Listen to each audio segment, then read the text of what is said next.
Hi friends, class 10th का science का set D जो प्री बोर्ड है, तो आज हम इसको सॉल्व करने जा रहे हैं। जैसे पहला क्वेश्चन है, सही विकल्प चुनिए। कैल्शियम जो CaO है प्लस का H2O है जो क्रिया करके कैल्शियम ऑक्सीक्लोराइड प्लस ऊष्मा देता है, उपरोक्त कौन सा अभिक्रिया है? तो इसका आंसर है ऑप्शन बी, ऊष्मा क्षेपी अभिक्रिया। कोई विलयन लाल लिटमस पेपर को नीला कर देता है, इसका पीएच मान संभवतः क्या होगा? तो इसका आंसर है 10 डी वाला।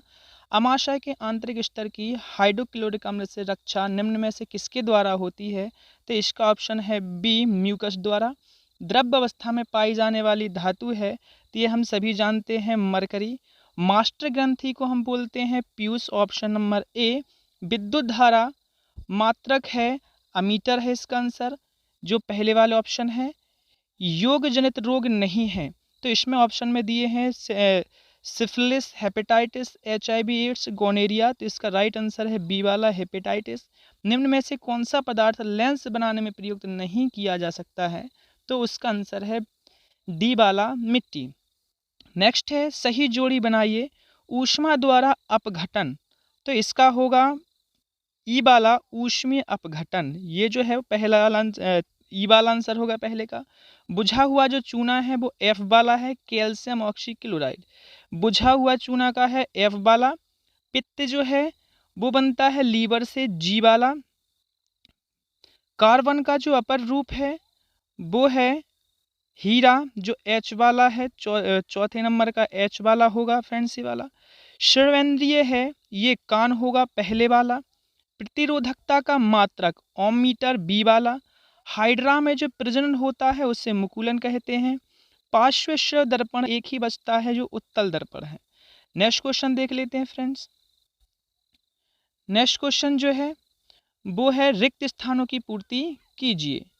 रिक्त स्थानों की पूर्ति कीजिए। पहला है, अधातु प्रायः विद्युत की कुचालक, तो इसका आंसर होगा कुचालक।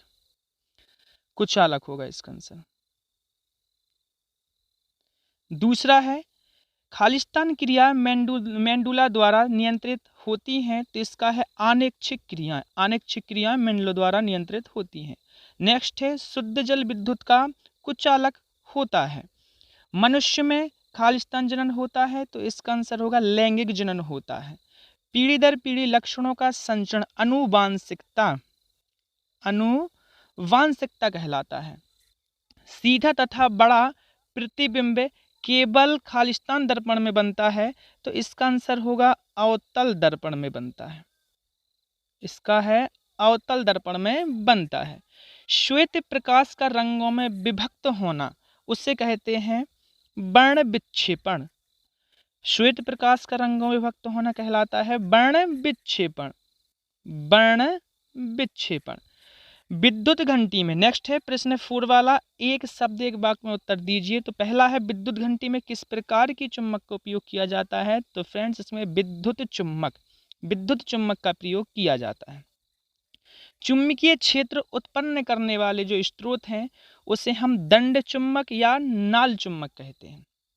दंड चुम्बक और नाल चुम्बक जैसे स्रोत हैं जिनसे चुंबकीय क्षेत्र उत्पन्न हम कर सकते हैं।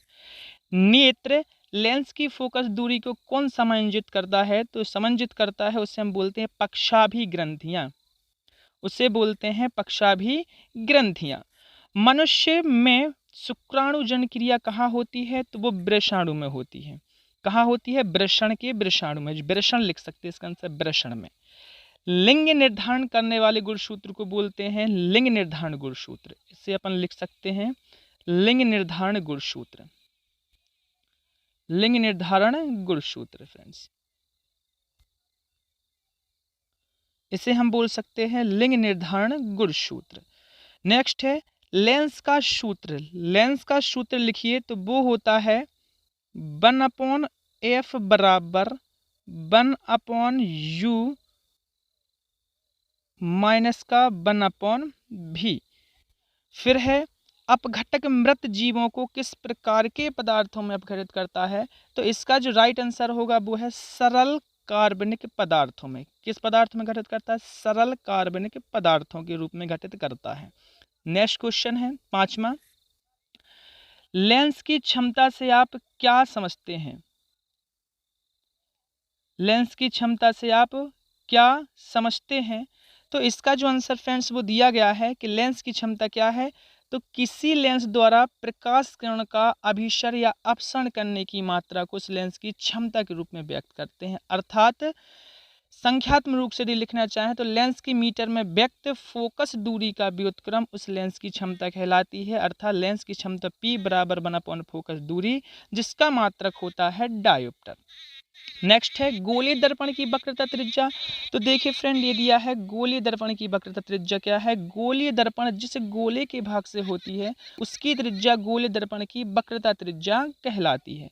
दूसरे शब्दों में गोलीय दर्पण के वक्रता केंद्र से उसके प्रकाशिक केंद्र की जो सीधी दूरी उस गोलीय दर्पण की वक्रता त्रिज्या कहलाती है, जो r/2 होता है। अर्थात फोकस दूरी वक्रता त्रिज्या की आधी होती है। नेक्स्ट क्वेश्चन 7th वाला, फ्लेमिंग के बाएं हाथ का नियम लिखिए। तो फ्रेंड्स ये दिया है फ्लेमिंग के बाएं हाथ का नियम, जिसको आप अच्छे से लिख लो। नेक्स्ट क्वेश्चन, दिष्ट धारा के दो स्रोत के नाम लिखिए। तो इसका आंसर मैंने लिखा हुआ है, दिष्ट धारा के जो स्रोत हैं वो दो हैं। दिष्ट धारा जनित्र, जिसे हम डायनो विद्युत मोटर बोल सकते हैं। दूसरा है रासायनिक विद्युत सेल। नेक्स्ट क्वेश्चन, निम्न को परिभाषित कीजिए। खनिज, तो खनिज क्या है? पृथ्वी से प्राप्त वे प्राकृतिक पदार्थ जिनमें धातु या उनके योग किसी न किसी रूप में समाहित होते हैं, खनिज कहलाते हैं। अयस्क क्या है? ऐसे खनिज जिनसे धातुओं का आसानी से तथा लाभदायक तरीके से निष्कर्षण किया जा सकता है, अयस्क कहलाते हैं। नेक्स्ट क्वेश्चन है गर्भ निरोधक युक्तियों के नाम। तो फ्रेंड्स ये गर्भ निरोधक युक्तियों के नाम दिए गए हैं, जैसे निरोध का उपयोग, ट्यूबेक्टोमी, रासायनिक दवाइयाँ। और अनुवांशिकता क्या है? 11th टाइप क्वेश्चन जो 11th है, जीवधारियों में पीढ़ी दर पीढ़ी विभिन्न लक्षणों का संचरण अनुवांशिकता कहलाता है। इनकी जो जनक हैं वो ग्रेगर जॉन है। यहाँ पर ग्रेगर जॉन मेंडल है। नेक्स्ट है विभवांतर को परिभाषित, निम्न को परिभाषित कीजिए। तो विभवांतर को और करना है प्रतिरोध को। ये दोनों के आंसर दिए हुए हैं फ्रेंड्स, इसको अच्छे से लिख लेना और याद कर लेना। नेक्स्ट क्वेश्चन, खाद्य जाल किसे कहते हैं? तो इसका भी आंसर दिया हुआ है, जब अनेक खाद्य श्रृंखला परस्पर मिलकर एक जटिल पथ बनाती हैं तो एक जाल सा बनता है, जिसे खाद्य आहार जाल कहते हैं। रेडॉक्स अभिक्रिया, तो नीचे ये 4th वाला क्वेश्चन जो दिया है वो रेडॉक्स अभिक्रिया है, जो प्रश्न नंबर 4th का अथवा है, लिख लीजिए फ्रेंड इनको भी। नेक्स्ट है ऊष्मा क्षेपीय अभिक्रिया, प्रश्न नंबर 5th है। ऊष्मा क्षेपीय अभिक्रिया किसे कहते हैं, उदाहरण दीजिए। तो ये है जिस रासायनिक अभिक्रिया में उत्पादों के साथ ऊष्मा भी निकलती है वह ऊष्मा क्षेपीय अभिक्रिया कहलाती है। और ये है इसका उदाहरण। 16वां नंबर का जो क्वेश्चन है, निम्न यौगिकों की संरचना चित्रित कीजिए। ब्यूटेनॉन और हेक्टेनल, तो ये दोनों की जो दी है वो दोनों के साथ दिए हुए अच्छी तरीके से, अब लिख लो इसको। नेक्स्ट क्वेश्चन, निम्न अभिक्रियाओं को संतुलित कीजिए। फ्रेंड्स 17 वाला क्वेश्चन है, 17वां क्वेश्चन है, तो इसको हमने हल कर दिया है, तो आप बच्चे इसको लिख लेना। नेक्स्ट क्वेश्चन 19वां क्वेश्चन जो है वो इस टाइप से है। ये 18वां क्वेश्चन, प्रतिवर्ती क्रिया को समझाइए। तो ये प्रतिवर्ती क्रिया है, जिसको आप लिख लें। अच्छा, 19वां क्वेश्चन हमने नहीं किया है, वो इसलिए नहीं किया है क्योंकि इसमें त्रिभुज एक प्रिज्म होता है जिसमें से अपवर्तन घटना को प्रदर्शित करना था, तो उसको आप कर लीजिए। ये है 20वां क्वेश्चन, ऑक्सी और अनाक्सी श्वसन में अंतर लिखिए। तो ये है जिसे हम वायवीय और अवायवीय श्वसन भी कहते हैं। तो हमने 4 अंतर करना है, यहाँ पर 5 लिखे हुए, तो 5 को याद करना है। नेक्स्ट क्वेश्चन, साबुन और अपमार्जक में अंतर। तो ये साबुन में अपमार्जक में अंतर दिया हुआ है, तो इसको भी लिख लीजिए।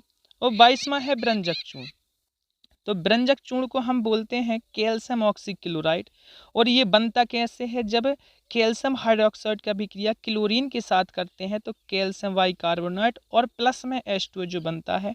इसका जो पहला उपयोग है वो है वस्त्र और कागज के ब्रंजक के रूप में। पेयजल को शुद्ध करने में जो दूसरा उपयोग है।